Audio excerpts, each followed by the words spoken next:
Hello, today is Monday, May 5th. Welcome to episode 448 of Fault Lines, the National Security Institute's podcast that gets you quickly up to speed 3 times a week on the national security and foreign policy debates shaking up America.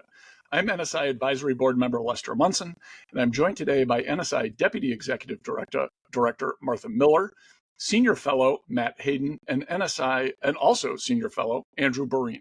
Okay, we're going to talk about, there's a lot going on in the world today, folks, big weekend.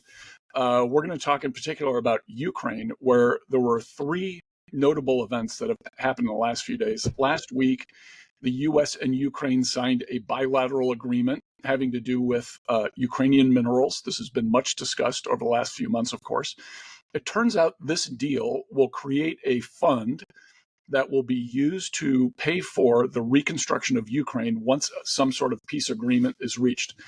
On the merits, it sounds incredibly sensible, conventional, and like something that should have been done a while ago, frankly. So I'm not sure why all of the fireworks for the last few months at the beginning here of the Trump administration over this deal. It actually makes a ton of sense, both for the United States, but particularly for Ukraine. 2 other things that have happened. The Ukrainians used seaborne drones to shoot down Russian fighter aircraft, Su-30s. This report is a little bit unconfirmed, but it's been reported in major newspapers. It's a very significant development.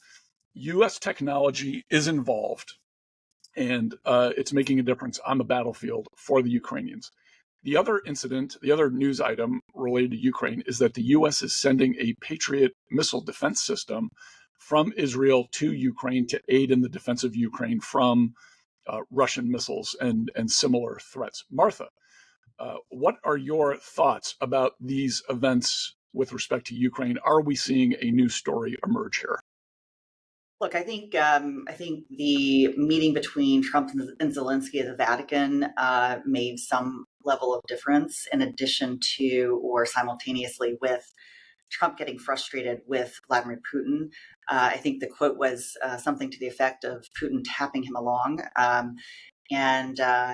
think, as we all know, President Trump does not appreciate being made to feel disrespected.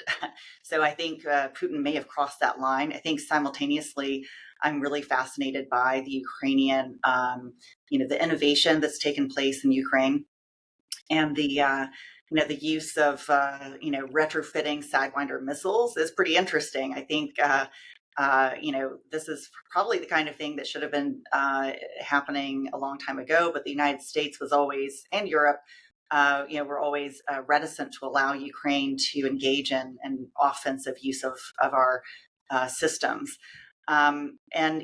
Secondly, I would say, I also find interesting the fact that the Europeans have looked to be engaging in something called safe loans, which essentially is providing loans to European countries to finance Ukrainian-made weapon systems. So I think that signals that Europe has gotten the message from Washington, and they're stepping up to defend the European continent. Matt, what are your thoughts here? Are we seeing a new story emerge from Ukraine? I would just kind of foot stomp where Martha was headed, is that we're seeing investments made by Americans as well as across Europe being improvised and leveraged in offensive means that are making a difference. And when you see things like aircraft being taken down by improvised drones, you're really seeing a supply chain network that is coming to fruition for the Ukrainians that hasn't been cut off and has borne fruit. So I think that there's a good news story there with regards to U.S. investment leading to productivity on the battlefield that is impressive and is worth taking note of.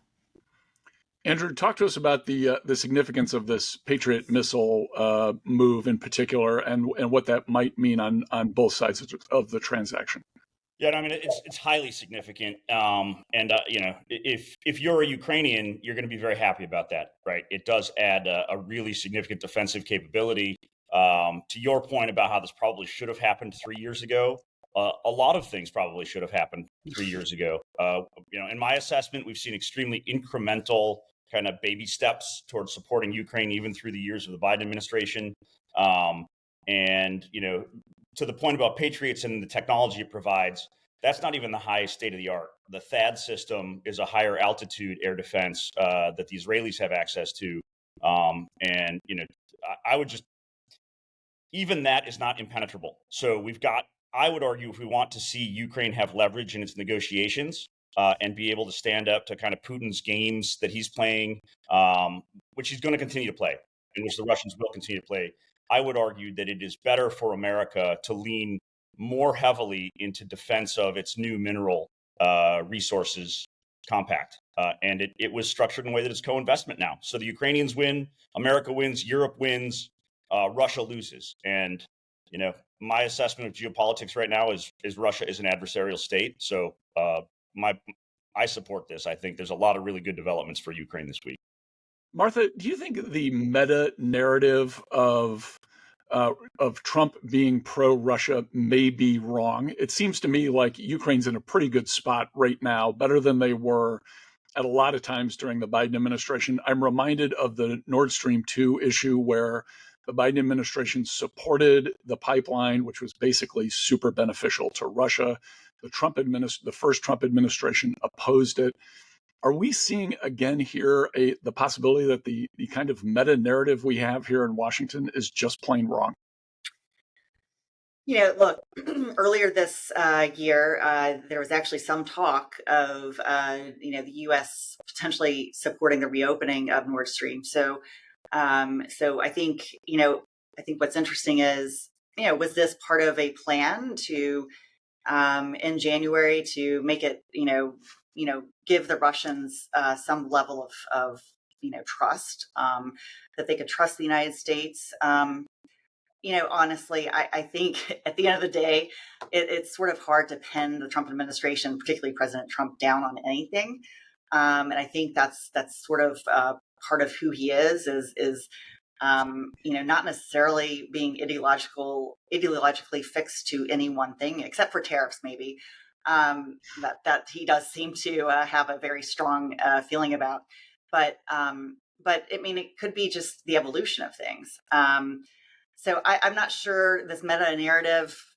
I don't know. I think you're right about the Biden administration being too soft on the Nord Stream issue. And frankly, every president who's come into the office, since 2000, has tried to have some kind of reset with Russia, with Putin in particular, because he's been, he's been, head of Russia for a long time now. So I don't know. We'll see. That's a long-winded answer to your question.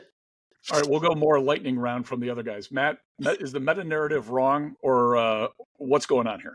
We have the luxury of having a president that communicates about every 10 minutes publicly. So the good news is we get to hear exactly what Trump thinks about everything all the time. So there's not much left to kind of decipher. It is public policy in the public eye. And what I would say is that this administration has been very vocal that they have no interest in a armed conflict, candidly, with anyone, but specifically with Russia, and would like to find a candid way where there's coexistence without there being negative issues around the world from that existence. And so I think that's their candid position, and they're working their way through it incident by incident and building a book, if you will, on how to deal with Putin and Russia at a broader scale. Andrew, thoughts on the meta narrative? Yeah, I mean, I can't speak to domestic politics, but I can speak to the fact that Ukraine's interests are, they want to maintain sovereign status. Europe wants Ukraine to maintain a sovereign status and an independent security interest. The New Deal preserves their path to EU membership. I'm not seeing anything that bars NATO accession.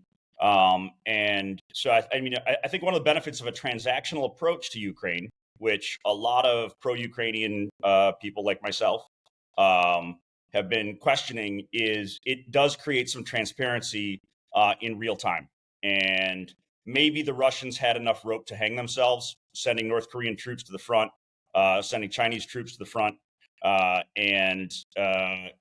The facts kind of speak for themselves, and Russia has created a trail of evidence that they're a very bad actor. And it might be that this administration starts to pivot toward that Ukrainian sovereignty EU-centric approach. I guess my assessment is we should all be open-minded to the fact that this entire dynamic could change, and the U.S. would continue more defensive and more offensive support for Ukraine. I tend to agree with that.